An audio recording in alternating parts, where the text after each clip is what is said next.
Trying to paint light with watercolor or gouache can be very overwhelming, especially if your drawing has a lot of detail.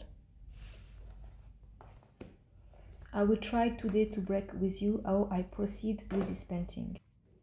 All the material I'm using will be listed in the comment section below.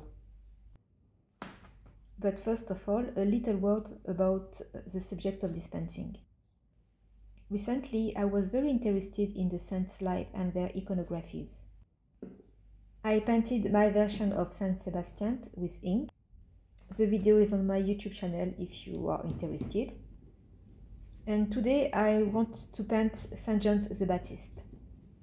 The life of Saint John the Baptist is very famous and very complex as well. Many master painters have represented him in different stages of his life. From the days he was preaching to the people to the day of his death, when Salome requested Herodias the king his head to be severed. A very tragic and awful death, unfortunately. I wanted for this painting to represent a young Saint John in the desert, probably fasting and praying. Of course, the glory of God is lighting his face up in the middle of the night. And this is this glow that I will try to paint here. I started to apply some masking fluid for the stars in the sky. Once the painting is dry, we will remove the masking fluid and work on the stars. First of all, when you want to render the light, you need to think about where the light is coming from. Here for this painting, the light is coming from above, so it means that a part of his face, of his hair and of his chest, as well of his pilgrim stick and of his cape will be illuminated, while the other parts will be in the darkness. So we will need to preserve as much as possible the part in the light. Before putting down any painting, please think carefully about the direction of the light. It is really the most important thing. Then we need to think about which kind of light we want. It can be a very soft light during the morning, or a dramatic light during the sunset, for example. Here it is a light at night, so the contrast will have to be very harsh. So the darker the elements in the night are, the brighter the element in the light will be. I tried as much as I can to darken the areas in the night, applying many layers as possible. I worked with very strong contrast for each part of this painting. For example, for the hair, the upper part of his hair is a mix of light brown and yellow, and the lower part is a mix of a very dark brown and black. So it creates this effect of contrast between darkness and light. Which leads me to the next important things, which is value of color to get the best effect. You really need to be considerate and to pay attention to the values of your colors and work very precisely on the gradation from lighter to darker. Only a lot of patience and training your eyes can be effective. For example, for this painting, I'm quite happy with the result, but there is certainly always room for improvement. And I want to work even better on my value and color for next time. Also, you need to work layer after layer. When you apply the layer, do it evenly. Work as well on your transitions between the colors and let dry properly after each layer. Change also often your brushes. When you want to do tiny details, please use a thin brush, and when you want to make bigger details, you will use, of course, a bigger brush. Change also often the water you use for cleaning your brush. It enables you to avoid your color to get muddy. And take the time to contrast each part of your painting according to the light render you want to get. I will now let you watch the video peacefully. I hope you will enjoy, and I'm coming back toward the end of the video for the final detail and the conclusion. Thank you.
So we are coming at the end of the painting.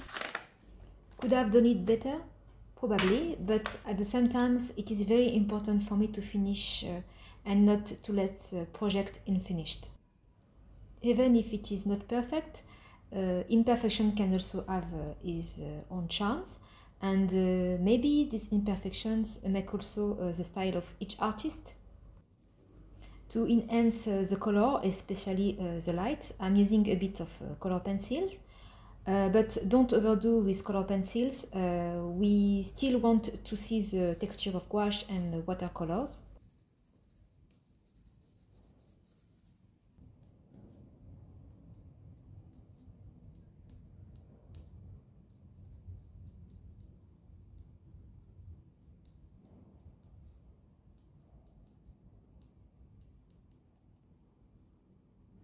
I will also use some golden acrylic paintings to enhance the light regarding his medal and his halo around his face.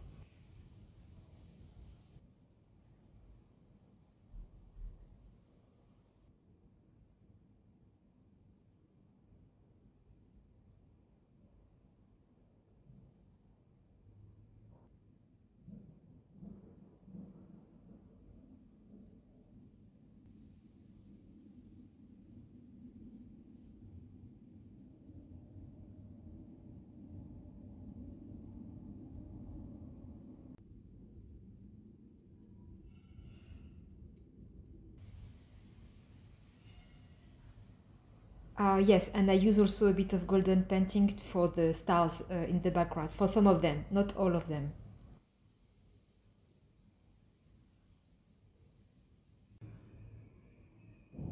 Thank you again for watching, and please let me know in the comment section below how you are dealing with light in your painting or your art, if it is something you think of or not. Actually, there are very good art, painting, drawings, which does not deal at all with light, but it is something I like to work on when I can. Please subscribe and like my video. I would love to get more subscribers, and it is not easy, no matter how much effort I put in these videos. Yes, so thank you, and see you for the next video. Bye bye.